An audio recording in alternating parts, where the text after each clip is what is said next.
संतोषी माता की व्रत कथा। एक बुढ़िया थी, उसका एक ही पुत्र था। बुढ़िया अपने पुत्र के विवाह के बाद बहू से घर के सारे काम करवाती, परंतु उसे ठीक से खाना नहीं देती थी।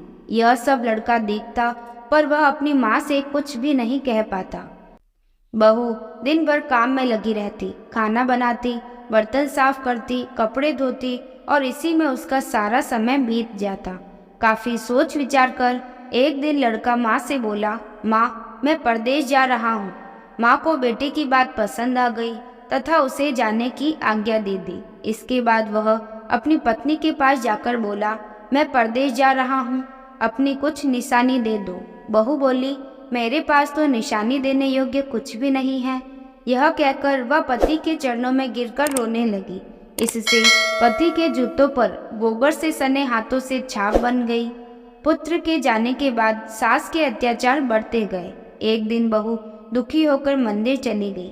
वहां उसने देखा कि बहुत सी स्त्रियां पूजा कर रही थी। उसने स्त्रियों से व्रत के बारे में जानकारी ली तो वे बोली, हम संतोषी माता का व्रत कर रही है, इससे सभी प्रकार के कष्टों का नाश होता है। स्त्रियों ने बताया, शुक्रवार को नहा धोकर एक लोटे में शुद्ध जल ले, गुड़ चने का प्रसाद लेना तथा सच्चे मन से माँ का पूजन करना चाहिए। खटाई भूलकर भी नहीं खानी और न किसी को देनी। एक वक्त भोजन करना। व्रत का विधान सुनकर वह अब प्रति शुक्रवार को संयम से व्रत करने लगी। माता की कृपा से कुछ दिनों के बाद पति का पत्र आया। कुछ दिनों बाद पैसा भी आ गया। उसने प्रसन्न मन से फिर व्रत किया तथा मंदिर में जाकर अन्य स्त्रियों से बोली, संतोषी माँ की कृपा से हमें पति का पत्र और रुपया आया है। अन्य सभी स्त्रियां भी श्रद्धा से व्रत करने लगी। बहू ने कहा, हे माँ, जब मेरा पति घर आ जाएगा तो मैं तुम्हारे व्रत का उद्यापन करूंगी। अब एक रात संतोषी माता ने उसके पति को स्वप्न दिया और कहा कि तुम अपने घर क्यों नहीं जाते। तो वह कहने लगा, सेठ का सारा सामान अभी बिका नहीं है, रुपया भी नहीं आया है। उसने सेठ को स्वप्न की सारी बात कही तथा घर जाने की इजाजत मांगी, पर सेठ ने इनकार कर दिया। माँ की कृपा से कई व्यापारी आए, सोना चांदी तथा अन्य सामान खरीद कर ले गए। कर्जदार भी रुपया लौटा गए। अब तो साहूकार ने उसे घर जाने की इजाजत दे दी। घर आकर पुत्र ने अपनी माँ व पत्नी को बहुत सारे रुपए दिए। पत्नी ने कहा, मुझे संतोषी माता के व्रत का उद्यापन करना है। उसने सभी को न्योता दे उद्यापन की सारी तैयारी की। पड़ोस की एक स्त्री उसे सुखी देख ईर्ष्या करने लगी थी।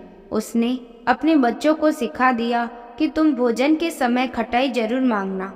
उद्यापन के समय खाना खाते खाते बच्चे खटाई के लिए मचल उठे तो बहू ने पैसा देकर उन्हें बहलाया। बच्चे दुकान से उन पैसों की इमली खटाई खरीदकर खाने लगे तो बहू पर संतोषी माँ ने कोप किया। राजा के दूत उसके पति को पकड़कर ले जाने लगे तो किसी ने बताया कि उद्यापन में बच्चों ने पैसों की इमली खटाई खाई है। तो बहू ने पुनः व्रत के उद्यापन का संकल्प किया। संकल्प के बाद वह मंदिर से निकली तो राह में पति आता दिखाई दिया। पति बोला कि इतना धन जो मैंने कमाया है, राजा उनका कर मांग रहे हैं। अगले शुक्रवार को उसने फिर विधिवत व्रत का उद्यापन किया। इससे संतोषी माँ प्रसन्न हुई। 9 माह बाद चांद सा सुंदर पुत्र हुआ। अब सास, बहू और बेटा माँ की कृपा से आनंद में रहने लगी।